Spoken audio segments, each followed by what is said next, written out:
Alrighty, well, thanks everybody for tuning into this episode of Greater Than 0%. Today we have Sherese Reed, who's the CEO at Raining Pearls Organization. Sherese, thank you so much for your time this Thursday. You're Yes, welcome. well, Anytime. great. Yes, so per usual, we like to start by hearing about the mission of the organizations we interview. So, what is the mission of Raining Pearls Organization?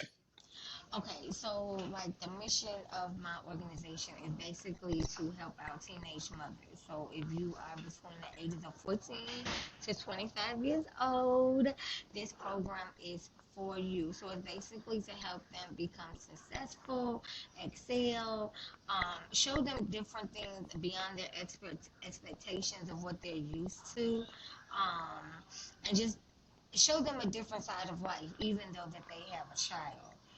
Because a lot of them think that their world falls apart because they have this child or children. Um, so that is pretty much the mission of the program. As far as the vision goes, I'm hoping to branch out to different cities across the United States. But of course, I got to start in Chicago, my hometown. Got to take care of home Yes. first, and then hopefully, branch out to different cities and hopefully do this full time. So I'm hoping to do this Yeah. full time within the next 4 to 5 years. Yeah. All right. Well, great. Thank you for that background. Why you? Why is this something that you have taken upon yourself to champion? Oh, ooh, you want the long version or the short version? um, Yeah.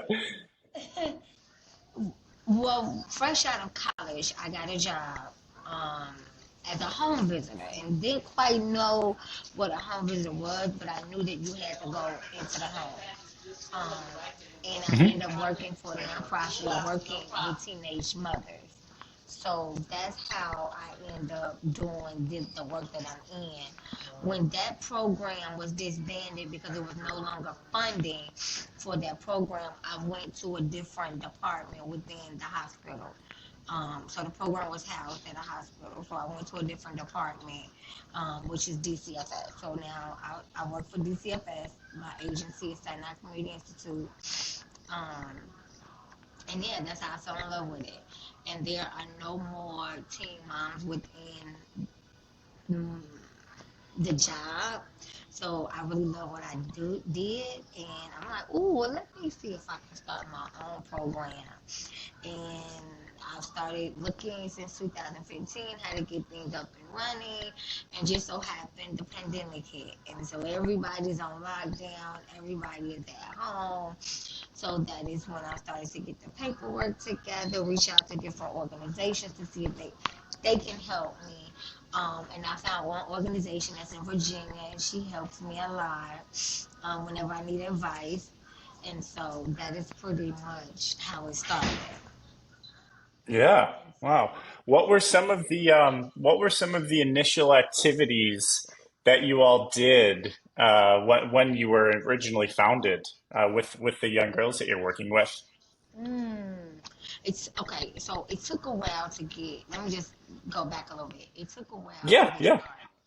So I launched in 21, which we were still technically in the pandemic. The kids was not in school. I Right. think the kids had just started going back to school that fall in September of 21. Hmm. So the way that I usually recruit young teen moms is I'll either call the high school and ask for a social worker, get a social worker's email, telephone number, and talk to them and send them an email. Then we'll eventually meet in person and let them know about the program like I'm doing with you now. And then I'll have another meeting with the girls who are interested. So it's a process to get the girls. Sorry about that. It's a process to Yeah. get the girls. Um, and so right now on my total is I have 5 girls. I start off with monthly Saturday sessions each month. We try to Zoom every 2 weeks because I know a month is a long time to go without seeing the girls. So we try to Hmm. Zoom every 2 weeks. Um, But the monthly sessions are really good because the girls get to come, they get to bring their babies, they get to meet other teen moms, and I just let them just free for all for right now. Just let them talk about what they want to talk about, what do they want in the program, things of that nature. Eventually, there's going to be a curriculum put in place. And when I say curriculum, I mean, so, for instance, the New Year's coming. It may be okay. What is your New Year goals? What's the New Year? What is your vision? Or February may be, I don't know, love and relationships because it's Valentine's month, you know. And so March and April may be a different month of a topic. It may be reproductive health. How did you get pregnant? Well, we know, but they don't know the inside and outside of a woman and a man. All they know is I got pregnant. You know, things Yep, of yep. that nature. So right now we're doing monthly sessions. The girls Saturday session, Christmas edition, Saturday session I call it. It's Saturday. I'm really excited because they know they get gifts and food and everything. Um, and so that's their Saturday session for the holiday. And then in January they want to do a vision board party because they don't know what a vision board party is. So I will do a vision board party for them on their session in January. And I will explain it and they can lay out their goals on like the poster board and things of that nature. Uh, Right. so it'll be really fun. So right now, each month is monthly sessions. I'm hoping to have like different workshops for the girls that's getting ready to go to college. Maybe have like a college fair for the girls. Um, just show them different aspects of life because they think I'm rich, but I'm not. They Yes. think I'm rich. I'm like, I wish. So as of right now, that's what we're doing. Um, I can only do so much because I graduate with a master's in May. So Right. once I graduate, then I can have a little wiggle room to do more. But by me working full time in school, it's kind of I can only do so much. We're on break right now, so from school, so I can still kind of have a wiggle room. But the kids gonna break for 2 weeks come tomorrow. Right. So for the ones that are part of the program, I have their cell phone number, address. I talk to them on a daily basis. If they need anything, I'm here. And so I'm hoping to get more girls as time goes along. But they are very Yeah. understanding that Miss Sherese is in school and da da da da. She can only do so much. So that's the good thing. Yeah. Yeah, absolutely. So I have two kids myself, and Okay. I've experienced what it's like, the changes when you do have a kid in terms of how much time, how much less time you have for yourself, how expensive kids are, just overall changes that you have to make. And I'm older, right? So I'm 30, I don't know, 33 or something right now. Okay. Um, I can imagine you said you work with younger parents. I don't even know what I would have done if I was younger having kids. So I'd love to hear a little bit about what are those some of the same common challenges that you're working with these girls through, or what would you say the top, three challenges that you're mentoring them and supporting them on, like working to overcome or working through in general? I think the biggest one right now is homelessness. You have a lot Mm, of girls out here who mom will put them out for having one child, wow. and that's their now mind you that's their grandchild. So you putting your child out plus your grandchild. It's a lot of Yeah. homelessness. That's one. Two is going back to school. Mm, So they have these little, I call it winky dinky jobs, like a McDonald's, a Burger King, a Family Dollar. There's nothing wrong with that. yeah. But then they'll say, oh, well, I want to do this and I want to do that. But you have to get that diploma to move forward. You need a high school diploma now to work anywhere. Back then, you didn't really need one. Now, if you in high school and you're 16, 17, you're still currently active in high school, you could get a work permit. Okay. But now that you're 19, 20, you don't have a high school diploma. And some of them are not school material. And I don't stress college as much because college is not for everyone and everybody. Right. But I need you just Right. at least get that diploma. Because if you get a job and you eventually decide, okay, I want to go back to school, maybe that job will pay for tuition reimbursement. Maybe that job will help you with your education. But you don't Hmm. know that until you get your high school diploma. At least. That's all I'm asking. So that's number two. Um, Number three is I don't want to say It's very hard to pick entitled. three, probably. Yeah, because Yeah. I don't want to say entitled. Some of the girls have support. So they're like, okay, fine, whatever, whatever. But for the other ones, you have a lot more work to do. So it's more of like I'm holding you by your hand. And you're Hmm. 19, 20, and I'm literally holding you by your hand. I call every day and check on you and say, hey, did you do this? Hey, did you call a teacher? Hey, did you get your transcript? I can't do everything. If I'm meeting you halfway, I need you to meet me the other halfway, 50%. But some of them Yep. just don't have that structure, or they didn't have that structure in the household because maybe their parents didn't have that structure. When I was working for the Teen Mom program, I did have a lot of parents who had their children at 16, 17, 18. And it was like, oh, I'm so happy that you all have this program because I didn't have nothing like this as a teen mom. And it's good to have that Yeah. extra help. So when that program disbanded, I'm like, okay, I started my own, and I still get those same compliments right now. Oh, I wish when I was younger, this, and that, and stuff is free. Stuff is free. Like the program is free. You don't have to pay for anything. Eventually, I will have to set a tone to where maybe you can, pay a little something here, one or two or $5 here, something like that. But it's free. They don't have no money. They don't have no money. Yeah. So those are the two most things. Number three is kind of hard because it could be a list of things on that number three. But the biggest thing is Right. Right. homelessness and getting them back in school. Because after the age of Yep. 22, you can't. You literally have to go get your GED. So some girls want to go back to a high school, but you have to go before 22 because Hmm. they feel like 22 is the Okay. I cutoff didn't know point. that. Yeah. Yeah. Yeah, Awesome. and then some How, homeless so shelters. go, yeah, Yeah, go ahead. some homeless shelters only go up to 24. So Mm. now, if you're 24, and I have to scramble to find somewhere for you to go over 24 or 24 and up. Right. And I'm finding that a lot of Yeah. shelters will not take a 24-year-old with a child. They only take you by yourself, not a family, which is the mother and child Mm. considered a family. Yeah.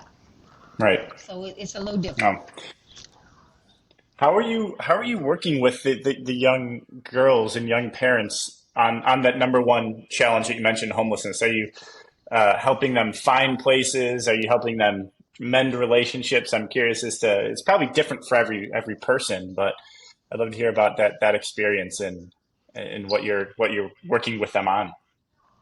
I have one young lady, um, and it's a tug of war. We've been going back and forth since June. Her family dynamics is not all that good. Of course, she loves her parents like any other child. Relationship with grandma is iffy. Um, so what I would do is, since she's based on the west side of Chicago and I work on the west side, if she needed to like go fill out an application, I would take my lunch, go pick her up, go fill out this Mm. application. And en route, if she was hungry or needed something to eat, she'll say, I'm hungry. I'll go buy her something to eat, what you want, and then take her home. And then Yeah. I'll tell her, this is the steps that you need to do. You need to follow up because I can't remember everything. You said at the halfway mark. So you asked me to do this, I need you to do this. And if you don't understand, call me and I'll make a call behind you to help you understand. And so I've had Yep. to do that plenty of times because she's like, I don't understand what this means. So I'll help you, but I need you to help yourself first. Because when you leave Yep. Rain and Pearl, I need you to function. outside of in this world because Miss Sheree's not gonna always be here. I want you to go and fly your wings and take all the necessary tools that I've taught you and go fly because I'm not gonna always Yeah. be here. So I'm teaching them now that you have to do it on your own. So Yeah. if it's during the weekday and it's on the lunch period, then I'll take my lunch and like go take her to a housing place where they'll fill out an application. You put your name in the database if you're homeless, stuff like that. Or she'll say, "Well, can you call this number because I'm not sure?" And I'll take my lunch and I'll call, and then I'll call her and so forth. Or we'll meet up. So that's just how I have to do things. Or we'll FaceTime or Zoom, especially if I'm out Yeah. south and she's west. But if I'm west, then we can kind of navigate, because right now she's on the west side of Chicago. She's from the south side, so she know both sides of the city, which is good. Because right now the kids are in survival mode. They're not trying to go to school. They're not trying to do all. They're trying to get a job and they're trying to find somewhere to live. So Yeah. forget all the other stuff. It's Yeah. all about survival Yeah. mode, especially for this particular young lady, and it's frustrating because it's like you're 21 and you really haven't built anything to get a car or an apartment. You don't have anything but this child. So that's pretty Yeah. much how I do it, um, because my time is limited, but I do as much as I can, Yeah. for them. Yeah. Wow. Well, thank you for sharing that. Last question on that topic before we change topics. In all of your experiences with that example and with other examples, working with somebody, like you said, to meet you halfway, what are some of the tricks that you found, or what are some of the keys or ways to actually achieve that, where you work with somebody and they get to the point where they're like, all right, I'm in, I'll definitely meet you halfway. Like, or is that like an evolving process? I'm wondering if you have any secrets. I don't have no secrets, but I'm straightforward. I'm straight. I Yep. don't. I think for me, the secret is to be straightforward for them and to be blunt. I don't sugarcoat anything Yep. because that's the way I was raised. Because when you step outside of raining pools and you step outside of these streets, and when you leave raining pools, four walls, they're not gonna sugarcoat it to you. They're gonna give it straightforward. So God forbid you get in trouble. The cops not gonna sugarcoat it. They're gonna be straight blunt with you. So I gotta give it to you the way I gotta give it to you because I'm not gonna be like, Yep. oh well, no. I need you to fill out this paperwork, do what you gotta do, so you can have a successful life for you and your child. Because nobody's not Yep. gonna sugarcoat it to you, and Yep. you're not a baby anymore. You're a young adult. I don't care if you don't like adulting, as the new kids call it. It is what it is. That is Adulting's not that bad. that is what it.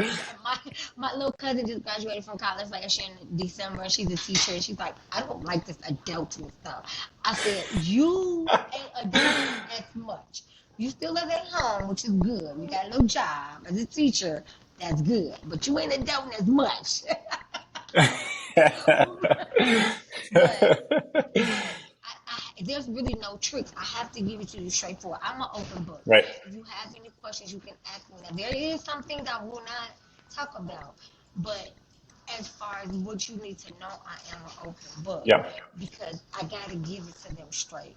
Yeah. And I'll let them know in the door. You have a phone. I am a big communicator. If you don't text me, if you don't call me, if you don't email me, if you don't FaceTime me, I don't know. If you don't No. tell me, No. I don't know. I can't help you for something I don't know. And you need to give me the full story, not the half No. story.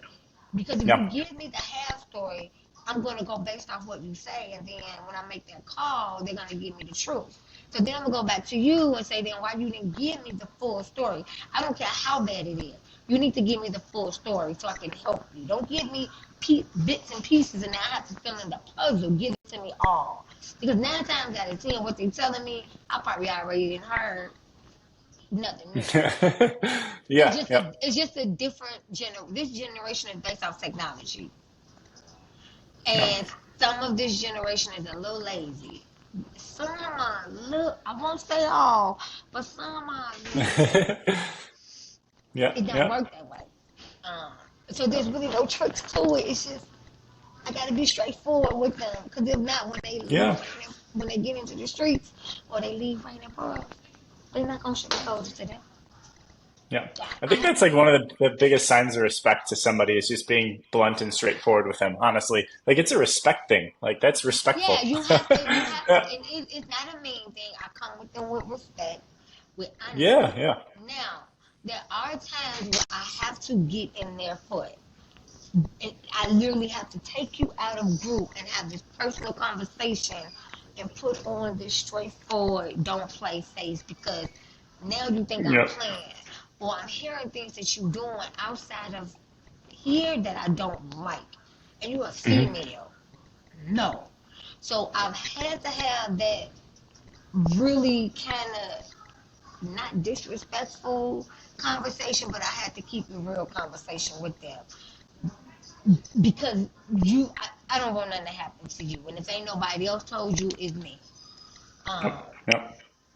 so it's been times I've had to get in their ass and let them know, like, this is not cool.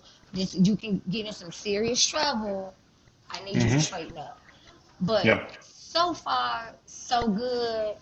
Um, but that's just pretty much my secret. I think I've been Yeah. working with teen moms for so long. I have an aura or just an energy about myself that's just like, okay, well, she's cool. I am cool, but I still will get in. Yeah. Um, Yeah. and Yeah. it's yeah. So Yeah. No, that's great. I thank you for sharing all this and this wisdom and experience. So, Raining Pearls organization, in the beginning, you talked a little bit about future plans next 4 to 5 years of wanting to expand. Maybe for the next 1, 2, 3 years, what are your hopes that Raining Pearls evolves into? And what are some of the activities you have planned? for the next 2 years, I'm hoping to at least have recruit more girls, have maybe about 20, Hmm. 25 more girls, maybe have a transportation system. Um, because right now, for the girls that live south, I pick them up and then we come west for group. But my car can only Yep. hold so many girls. So like my girls can maybe, like my car can only maybe hold 2.5 girls with the kids, with the baby. So you think the kids, car seat, bag, everything. So I'm hoping to have more girls, maybe a transportation, um, and maybe maybe another site out south. And in that Hmm. time frame, have like a storefront building. Um, Start off small and then get another big building, maybe in the third year, because I kind of have an idea of what I want. Um, yeah, get an office space and then branch out and have like a bigger facility for Yep. our, Awesome. yeah, That, that's for our exciting. That's exciting. it Yeah. is, it Wow. is. So I kind of got a vision of how I want my facility to be. Um, I don't have a vision of how I want just like a little small facility, because my mind be thinking big. Um, but yeah, that's pretty much my goal. Um, and then the activities is to implement, like I said, the workshop, the one-on-one mentoring. I want them to go volunteer, um, because I want them to see that not everyone has it like me. Not Mm. everyone can afford everything. Um, and so I want them to get out and volunteer and meet other people. Um, yeah, pretty much. Yeah. No, that's a great plan. Field trips, but that comes with transportation. So field Right. trip Right. transportation is all together. So yeah, hoping to do all of that good stuff within a year or two. Build a team. I actually have my first board meeting in February, so I'm excited about that. Build my team too. Who wants to be a part? I didn't give nobody no titles, nothing yet. I'm just inviting people who I think are worthy of being a part of RP organization. Um, Yeah. yeah, so that's in February, the first Saturday in February. So I'm excited about building a board and getting that together. And yeah, a lot of good Awesome. things on my list. Yeah, no, that's great. That's great. So people that are listening, it sounds like there's some call to actions, but engagement. Like how could they get engaged with you? What type of engagement are you looking for? I'd love to hear about that. Um, well, one is I am looking for a fundraiser person who Hmm. knows how to do fundraising. I am looking for a grant person who knows how to write grants. And I know that's costly. Um, and so right now, all of this is volunteer based because, like you said, I'm looking for a grant person. Don't have grants yet. Um, and to engage with me, or if you just have any advice, or you just want to help out, you can find me at Raining Pearls Organization on Facebook. And then Yep. on Instagram, you can find me at Raining Pearls with an S on the end underscore. So it's Raining Pearls underscore. That's it. And I'm right there. Yeah. It has the Yeah. logo. We'll be sure to share. We'll share all the links and stuff in the show notes too after this so people could just listen and click and find you really easily. Yeah, so they can send me a message on Instagram under Raining Pearls underscore, and then they can send me a message under Raining Pearls Organization on Facebook. I have a TikTok. I think it's Raining Pearls underscore. But I don't be on there as much, so I'm more used to Yeah. Instagram and Facebook. Yeah. Me too. Yeah, Me too. yeah, yeah. So those are Awesome. the two ways you can get in contact with me. Eventually, of course, there'll be a YouTube, but yeah. Yeah. Um, Yeah. so that is Wow. pretty much exciting. What's in the works for Raining Pearls? Hopefully, like I said, within the next 2 to 5 years, I can walk away from a 9 to 5 and focus on that as well. I will be a licensed therapist in May of 2024 when I get my Yeah. Woo. license. So I have Yeah. my That's so I huge. have my LSW. Eventually, I want to sit for the LSCW. So we'll see. Yeah. Well, good luck with everything. Yeah, Th- thank you. LCSW. Yeah. Sorry, correction. Yeah, so Yeah. we'll see. We'll see. Time is Yeah. flying. So It is. It is. The year's yes, already over, and you have a lot yes. of awesome plans and for the future of you and Raining Pearls. Is there anything, Charisse, that maybe we didn't cover or you want to bring up before we wrap up this episode? I feel like we covered a lot. Yeah, I Yeah. think that's pretty much it. Um, I do have an event coming in January. I haven't made the flyer yet, but it's a vision board party for Yeah. vision board party section in January. It's actually January 27th. And I'm just waiting on the library to approve me, which they always do. And then that information will come out like the day after New Year's Day, and then Yep. what I will have, it's free. I will have people sign up and send me their email so I can know how many people are coming. Um, yeah. So that will Yeah. be the top of January, so they can do their goals and what they want to see themselves and the end of the year. Um, well, half marquee, I may do another one for the next 6 months, but right now we're gonna do a vision board party. So I will put all the Yeah. information up. And yeah, Wow. Well, thank you so much. Good luck with that party. And we'll, people that are listening, follow up, connect with Charisse and learn more about the work that she's doing. Charisse, thank you so much for your time and good luck at the end of this year and good luck in January event and February event and all the other future events you have. thank you, Really honored Joseph. to I share your really story. appreciate this. Thank you so much, and thank you to my friend Gladys. I Yeah. Yeah. actually saw her last Saturday. Oh, yes. The Saturday before last. She did her part one of her toy drive. She had so Yeah. many people sign up that she had to do it in 3 parts. So last Wow. Saturday, yes, and this Friday and Saturday was the final two and third episode toy drive. So I'm really proud of her, and I thank her for Wow. hooking me up. Yeah. Yeah. Awesome. Thank you so much. Really honored to share the story and we'll be following you to watch your progress and the impact that you're making. Thank you. Yes, thank you so much. So I'm sure, if they want to find me, they can get on your site Yeah. and go from there. Yeah, exactly. All right, Sheree. So thank you again so much. Have a good weekend and we'll talk to you soon. You too. Have a good holiday. Thank you. Bye bye.